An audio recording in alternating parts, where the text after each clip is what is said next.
Hi guys. Endocrine system को continue रखते हुए आज हम हार्मोन्स की classification and mechanism of action पे बात करते हैं।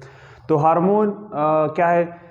एंडोक्राइन सिस्टम की मीडिएटर की हम बात कर रहे थे। तो एंडोक्राइन सिस्टम की केमिकल मैसेंजर हार्मोन्स होते हैं जो कि एक ग्लैंड में रिलीज होते हैं और ब्लड सर्कुलेशन में इंटरस्टिशियल फ्लूइड के ज़रिए शामिल होकर दूसरे ग्लैंड में जाकर अपना एक्शन करते हैं। तो दैट्स वाई इसको हम chemical messenger of endocrine gland कहते हैं। एंड हार्मोन एक स्पेसिफिक रिसेप्टर के साथ प्रोटीन रिसेप्टर के साथ बाइंड होते हैं। तो इसलिए ये जाकर अपना जो महसूस टारगेटेड सेल है वही पर एक्शन करता है। मिसाल के तौर पर अगर हम थायराइड की बात करें, थायराइड स्टिमुलेटिंग हार्मोन की बात करें, तो thyroid stimulating hormone what ever blood के किसी भी पार्ट में जाएगा, बॉडी के किसी भी पार्ट में जा रहा है, लेकिन ये सिर्फ जाकर थायराइड ग्लैंड के रिसेप्टर पे अपना एक्शन करेगा। तो कहने का मतलब है कि वट एवर ये ब्लड में कहीं पर भी ट्रेवल करे, किसी भी ऑर्गन में चले जाए, किसी भी पार्ट में चले जाए, लेकिन एक्शन कहाँ पर करेंगे? जहाँ पर इसकी जो स्पेसिफिक प्रोटीन रिसेप्टर होते हैं वहीं पर ये अपना एक्शन करेगा। ओवरीज हार्मोन जो कि पिट्यूटरी ग्लैंड से रिलीज होते हैं, हम बात करते हैं गोनेडोट्रोपिन हार्मोन की, फॉलिकल स्टिमुलेटिंग हार्मोन या ल्यूटेनाइजिंग, ये जाकर वही अपने रिसेप्टर पे एक्शन करेगा। इसी तरह हम एडेनोकॉर्टिकोट्रोपिक हार्मोन की बात करेंगे तो ये जाकर वही अपने रिसेप्टर के साथ मिलकर काम करेगा। बहुत सारे हार्मोन ब्लड में किसी और बॉडी पार्ट में जाते हैं, लेकिन जहां पर उसकी रिसेप्टर है वहीं पर उसी रिसेप्टर के साथ मिलकर अपना एक्शन करता है। उसके बाद हम बात करते हैं फंक्शन पे। तो हार्मोन की फंक्शन की हम बात करते हैं, जो मेजर फंक्शन है पहले नंबर पर है कि chemical composition and volume of internal environment, जिस तरह की मेंटेनेंस ऑफ इंटरस्टिशियल फ्लूइड है। तो ये हार्मोन का एक बेसिक फंक्शन है। और ये कौन मॉनिटर करता है? ये करता है एडीएच। एडीएच कहाँ से रिलीज होता है? एंटीरियर पोस्टीरियर पिट्यूटरी से। और ये एल्डोस्टेरॉन जो कि एड्रिनल ग्लैंड से रिलीज होता है, और एट्रियल नेट्री यूरेटिक जो कि हार्ट से रिलीज होता है। तो ये हार्मोन मिलकर क्या करता है? Chemical composition and volume of internal environment such as maintenance of interstitial fluid. Second number पर क्या करता है कि मेटाबॉलिज्म को और एनर्जी को बैलेंस रखता है। हम बात करते हैं हमारी बॉडी में जिस तरह के फूड जाते हैं उसकी मेटाबॉलिज्म होती है और उसको एनर्जी में कन्वर्ट करना, इस सारे प्रोसेस में हार्मोन की इन्वॉल्वमेंट होती है। तो कौन से हार्मोन मेटाबॉलिज्म के लिए हम जब बात करते हैं तो मेटाबॉलिज्म के लिए थायराइड हार्मोन ज्यादातर रिस्पॉन्सिबल है। थायराइड हार्मोन मेटाबॉलिज्म और एनर्जी बैलेंस के लिए। फिर हम बात करते हैं contraction of smooth and cardiac muscle and regulation of blood pressure. तो ये कौन से हार्मोन करते हैं? कैटेकोलामाइंस, जिसमें एफिनेफ्राइन और नॉन एफिनेफ्राइन।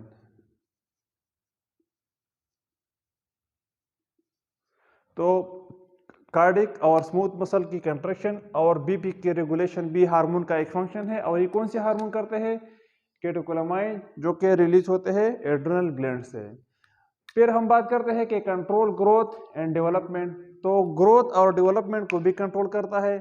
तो इसमें कौन कौन से हार्मोन इन्वॉल्व होते हैं? इसमें ग्रोथ हार्मोन इन्वॉल्व होते हैं, इसमें थायराइड हार्मोन इन्वॉल्व होते हैं, और इसमें sex hormone just like testosterone और एस्ट्रोजन हम कह सकते हैं। तो ग्रोथ और डेवलपमेंट को भी हार्मोन कंट्रोल करता है, जो कि ये hormone growth hormone, thyroid hormone और sex hormone just like testosterone और एस्ट्रोजन।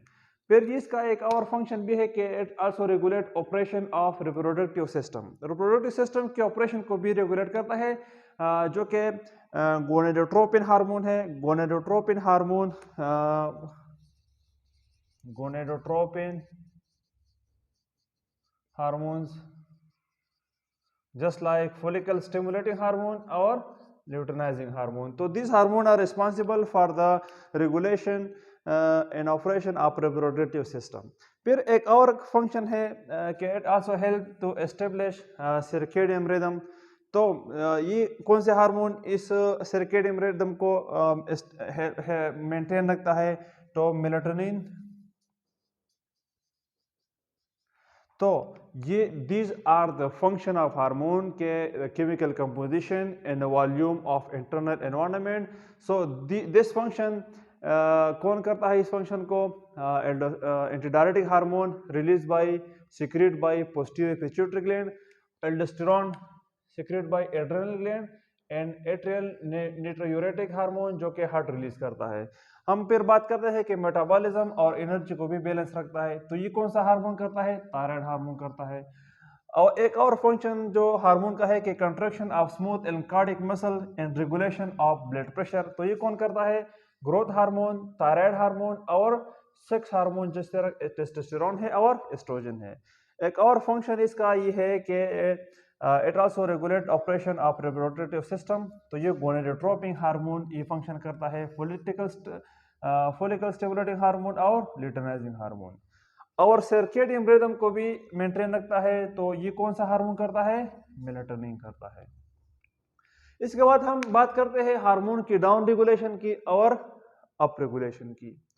तो डाउन रेगुलेशन ये भी नेगेटिव फीडबैक मैकेनिज्म है कि जब हार्मोन की कंसंट्रेशन ज़्यादा होती है तो किस तरह रिसेप्टर और हार्मोन्स सेल मिलकर इसको मेंटेन रखते हैं। किस तरह हार्मोन की लेवल कम होती है तब इसको कैसे मेंटेन रखते हैं। तो इसको नेगेटिव फीडबैक मैकेनिज्म को हम डाउन रेगुलेशन और अप रेगुलेशन कहते हैं। तो डाउन रेगुलेशन में क्या होता है? जब हार्मोन के लेवल इंक्रीज होते हैं तो जो टारगेट सेल है वो अपना रिसेप्टर क्या करता है? इसके मुकाबले में कम करता है। जब हार्मोन बढ़ेंगे तो टारगेटेड जो सेल के रिसेप्टर है वो डिक्रीज होंगे। एग्जाम्पल के certain cell of test is expose to the higher concentration of luteinizing hormone. जब ल्यूटेनाइजिंग हार्मोन की कंसंट्रेशन क्या है? इंक्रीज है।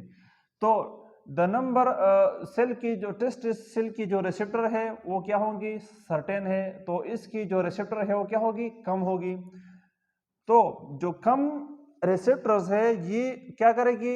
ये टारगेटेड सेल के लिए इसको लेस सेंसिटिव बनाएगी कि ज़्यादातर हार्मोन ये रिसीव नहीं करेंगे। ज़्यादातर जो रिसेप्टर है वो ज़्यादा सेंसिटिव नहीं होंगे तो ज़्यादा अमाउंट ऑफ हार्मोन अपना एक्शन नहीं करेंगे। तो इस तरह ये अपने फंक्शन को मेंटेन रखते हैं। इस तरह अप रेगुलेशन है इसके कंट्रास्ट के इसमें हार्मोन कम होते हैं। अगर हार्मोन बॉडी में कम कंसंट्रेशन में सिक्रीट हो रहे हैं तो ये अपना रिसेप्टर को क्या करेगी? टारगेटेड सेल रिसेप्टर को बढ़ाएगी, नंबर ऑफ रिसेप्टर को बढ़ाएगी और इसकी वजह से इसकी सेंसिटिविटी ज़्यादा हो जाएगी। तो कम हार्मोन भी अपने फंक्शन को मेंटेन रखने में हेल्प करता है। तो ये नेगेटिव फीडबैक मैकेनिज्म की वजह से डाउन रेगुलेशन और अप रेगुलेशन होते हैं। तो इस तरह ये हार्मोन अपने जो फंक्शन है उसको मेंटेन रखते हैं। अब हम बात करते हैं सर्कुलेटरी एंड लोकल हार्मोन की और फिर बात करेंगे केमिकल क्लास ऑफ हार्मोन की। तो जब हम सर्कुलेटरी और लोकल हार्मोन की बात करते हैं तो सर्कुलेटरी वही हार्मोन है जो कि एक ग्लैंड से रिलीज होकर ब्लड में ट्रेवल करके पूरे ब्लड में सर्कुलेट होता है। तो जैसे ही ये सेक्रेटरी सेल इसको रिलीज करता है, किसी भी ग्लैंड की सेक्रेटरी सेल से ये इंटरस्टिशियल फ्लूइड के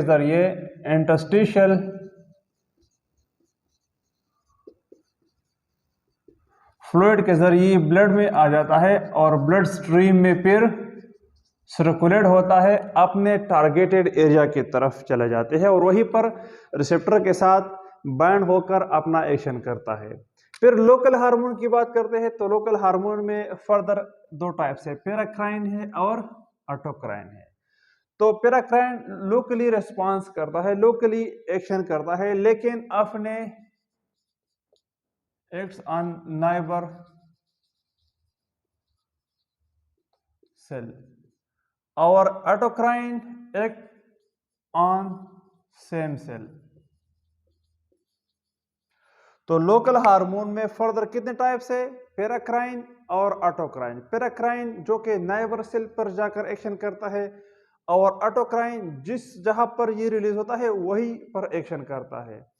तो फिर इसकी अगर एग्जांपल ले ले हम ऑटोक्राइन और पैराक्राइन की, तो interleukin cell release by T helper cell during immune response. Immune response के दौरान जब टी हेल्पर सेल रिलीज करता है किस चीज को, इंटरल्यूकिन 2 को। तो interleukin 2 act by immune cell, तो ये नियर बाई इम्यून सेल पर को एक्टिवेट करता है। नियर बाई इम्यून सेल को एक्टिवेट करके मतलब यह है कि ये कौन सा इफेक्ट है इसका, पैराक्राइन। ये कौन सा इफेक्ट है, पैराक्राइन। ये नियर बाई सेल मतलब नाइबर सेल पे ये अपना एक्शन करता है और उस नियर बाई या नाइबर सेल को एक्टिवेट करता है। तो ये लोकल हार्मोन का पैराक्राइन इफेक्ट हो गया। वही interleukin 2 also act as autocrine by stimulating the same cell. और इंटरल्यूकिन जो है ना, ये ऑटोक्राइन एक्शन भी करता है, अपने ही सेल को स्टिमुलेट करता है, तो वही फिर रिलीज होकर प्रोलिफरेट होता है। तो इसकी लोकल हार्मोन की ऑटोक्राइन एक्शन और पैराक्राइन एक्शन जो है ना, ये बहुत इंपॉर्टेंट होता है। और इस एक्शन की वजह से बहुत सारे टी सेल जो है ना, ये सिक्रीट मोर इंटरल्यूकिन। और जब ज्यादा इंटरल्यूकिन इम्यून रिस्पांस में जितने ज्यादा इंटरल्यूकिन रिलीज होते हैं उतना ही इम्यून जो रिस्पांस है वो स्ट्रांग होता है। तो एक होते हैं सर्कुलेटरी हार्मोन और एक होते हैं लोकल हार्मोन। सर्कुलेटरी हार्मोन वही हार्मोन है जो कि ग्लैंड से रिलीज होकर इंटरस्टिशियल फ्लूइड के जरिए ब्लड में मिलकर ब्लड में ट्रेवल करता है, अपने टारगेटेड एरिया अपने रिसेप्टर पे जाकर एक्शन करता है। और एक होता है लोकल हार्मोन जो कि लोकली एक्शन करता है, या पैराक्राइन अपने नाइबर सेल पे या ऑटोक्राइन अपने ही सेल में। तो यहां पर हम इंटरल्यूकिन की एग्जांपल ले रहे हैं। तो इंटरल्यूकिन 2 जो कि टी हेल्पर सेल को रिलीज करता है इम्यून रिस्पांस के दौरान, ये दोनों एक्शन करता है, पैराक्राइन भी करता है और ऑटोक्राइन भी करता है। तो पैराक्राइन ये नियर बाई इम्यून सेल पे करता है और ऑटोक्राइन अपने ही सेल पे करता है। तो इस इंटरल्यूकिन की लोकल हार्मोनल एक्शन की वजह से बहुत सारे इंटरल्यूकिन और रिलीज होते हैं और इम्यून रिस्पांस को स्ट्रांग बनाते हैं। इसके बाद हम बात करते हैं केमिकल क्लासेस ऑफ हार्मोन। तो दो मेन केमिकल क्लासेस है हार्मोन की, एक है लिपिड सॉल्युबल और एक है water soluble. Lipid soluble hydrophobic होता है, ये वाटर के साथ अटैच नहीं हो पा रहे, तो ये कैसे एक्शन करेंगे, क्योंकि ब्लड में ये ब्लड के साथ ये डिजॉल्व नहीं हो रहे हैं, ब्लड के साथ ये अटैच नहीं हो रहे। तो ये जो ट्रांसपोर्ट प्रोटीन होते हैं उनके साथ बाइंड होकर ये ट्रेवल करते हैं अपने टारगेटेड सेल की तरफ। और वाटर सॉल्युबल जो होते हैं ये प्लाज्मा में फ्री ट्रेवल करता है और अपने टारगेटेड सेल की तरफ चले जाते हैं। तो लिपिड सॉल्युबल जो कि प्लाज्मा में सॉल्युबल नहीं है, ये प्रोटीन जो ट्रांसपोर्टेड प्रोटीन होते हैं उसी के साथ मिलकर अपने टारगेटेड एरिया की तरफ बढ़ते हैं। इसकी 3 टाइप्स है, स्टेरॉयड हार्मोन ये लिपिड सॉल्युबल हार्मोन है, थायराइड हार्मोन भी लिपिड सॉल्युबल है, और नाइट्रिक ऑक्साइड भी लिपिड सॉल्युबल है, जो कि एज अ बोथ मीडिएटर काम करता है, एज अ न्यूरोट्रांसमीटर और एज अ हार्मोन। फिर वाटर सॉल्युबल जो कि फ्री फ्लो करता है प्लाज्मा में, इसमें अमाइन ग्रुप है, पेप्टाइड है और आइसोसिनाइड है। तो अमाइनो में हमारे पास है कैटेकोलामाइंस जिसमें एफिनेफ्राइन, नॉन एफिनेफ्राइन और डोपामीन आते हैं। और पेप्टाइड में एडीएच है, एंटीडायरेटिक हार्मोन और ऑक्सीटोसिन है। और आइसोसिनाइड में हमारे पास है प्रोस्टाग्लैंडिन और ल्यूकोट्राइन्स है। तो केमिकल क्लासिफिकेशन की अगर हम बात करें तो mainly classified into lipid soluble and water soluble. Lipid soluble plasma में रिजॉल्व नहीं होते हैं, प्लाज्मा के साथ ये बाइंड नहीं करते हैं, तो ये प्रोटीन के साथ मिलकर प्लाज्मा में ट्रेवल कर कर अपने टारगेटेड एरिया की तरफ जाते हैं, वहीं पर अपना एक्शन करते हैं। और वाटर सॉल्युबल फ्रीली फ्लो करता है और टारगेटेड एरिया की तरफ बढ़ते हैं। इसकी मेन 3 टाइप्स ये है और इसकी मेन 3 टाइप्स ये है। अच्छा, लिपिड सॉल्युबल हम ओरली ले सकते हैं और वाटर सॉल्युबल हम ओरली नहीं ले सकते हैं। ये भी एक बहुत बड़ा फैक्टर है। जिस तरह हम पेप्टाइड की बात कर रहे थे, जिसमें इंसुलिन भी आते हैं, तो इंसुलिन हम ओरली नहीं ले सकते हैं। और लिपिड सॉल्युबल हम ओरली इसलिए ले सकते हैं कि ये डाइजेस्ट उसके साथ लिपिड्स के साथ मिलकर ये अक्रॉस दी इंटेस्टाइनल उसमें एब्जॉर्ब होते हैं और ये ब्रेक नहीं होते हैं इतनी आसानी से। और जो पेप्टाइड हार्मोन होते हैं, जब हम इसको ओरली लेते हैं तो हमारे जो डाइजेस्टिव एंजाइम है उस पेप्टाइड चेन को ब्रेक कर सकते हैं, तो ये डिस्ट्रॉय होने के चांसेस ज़्यादा है। इस वजह से हम इंसुलिन को हम ओरली नहीं ले सकते। इंसुलिन हम सबक्यूटेनियस इंजेक्टेबल फॉर्म में लेते हैं। और स्टेरॉयड हार्मोन, जिस तरह के थायराइड हार्मोन, थायरोक्सिन जो होते हैं, वो हम ओरली ले सकते हैं। तो ये मेन डिफरेंस है लिपिड सॉल्युबल और वाटर सॉल्युबल हार्मोन्स की।